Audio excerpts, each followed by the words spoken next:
7h56 sur Europe 1, Maxime Switek. L'humeur d'ailleurs, la campagne présidentielle vue d'Italie aujourd'hui. Bonjour Stefano Montefiori. Bonjour. Merci d'être avec nous. Vous êtes correspondant du Corriere della Sera, quotidien italien.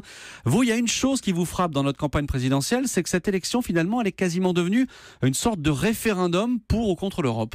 Oui, parce que la plupart des candidats se positionnent sur ce thème-là fortement, surtout Marine Le Pen, Emmanuel Macron, mais aussi Jean-Luc Mélenchon récemment a eu des propos très, très forts contre l'Europe actuelle. Il dit qu'il faut renégocier les traités, donc ça veut dire qu'il faut surmonter la situation actuelle. Et il y a une inquiétude en Italie de voir la France s'éloigner comme ça de l'Europe éventuellement. Évidemment, parce qu'on comprend bien que ça serait la fin de l'Europe actuelle, et il y a ceux qui pensent que ça serait bien, parce qu'en Italie, le parti eurosceptique gagne des positions aussi, mais il y a beaucoup de monde qui craignent une situation d'instabilité, la fin de l'Union européenne. Oui, vous avez aussi évidemment en Italie des eurosceptiques, vous le disiez, comme Beppe Grillo et son mouvement 5 étoiles, on en a beaucoup parlé ici.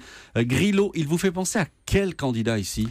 C'est plutôt étrange parce qu'il n'y a pas une équivalence immédiate avec d'autres candidats. Je dirais plutôt un croisement un peu inédit entre Marine Le Pen et Jean-Luc Mélenchon. Je sais que eux-mêmes, ils ne sont pas contents de non, ils n'aiment pas qu'on les compare. Évidemment, je sais très bien, ça caricature et je comprends très bien. Mais en même temps, c'est vrai que le mouvement 5 étoiles paraissent comme une sorte de mélange entre la droite et la gauche de la politique italienne.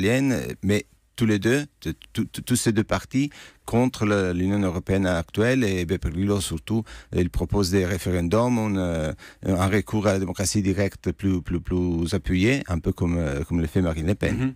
Il y a cette fracture donc entre pro-Europe et anti-Europe, on va dire ça comme ça pour simplifier les choses, mais il y a autre chose qui vous frappe dans cette campagne, c'est le nombre d'indécis.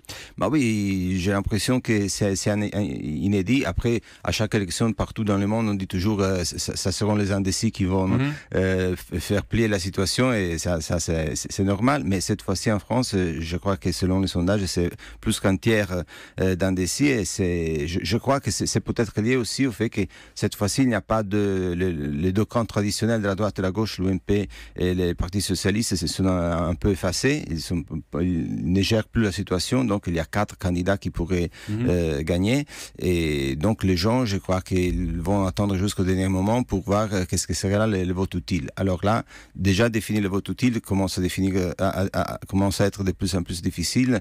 On a vu récemment, il y a quelques jours, le vote utile à gauche pourrait être Mélenchon plutôt que Benoît Hamon. Donc déjà, c'est très frappant, c'est inédit. Et voilà, je pense que finalement, ça se décidera le tout dernier moment, peut-être sur des impressions, vraiment de façon pas tout à fait réfléchie. Et ça va se faire cette semaine. En tout cas, on est à 6 jours du premier tour, on le rappelle. Merci beaucoup Stefano Montefiori, journaliste au Corriere della Sera, Merci à vous d'être venu nous donner votre humeur. D'ailleurs, ce matin, merci à vous.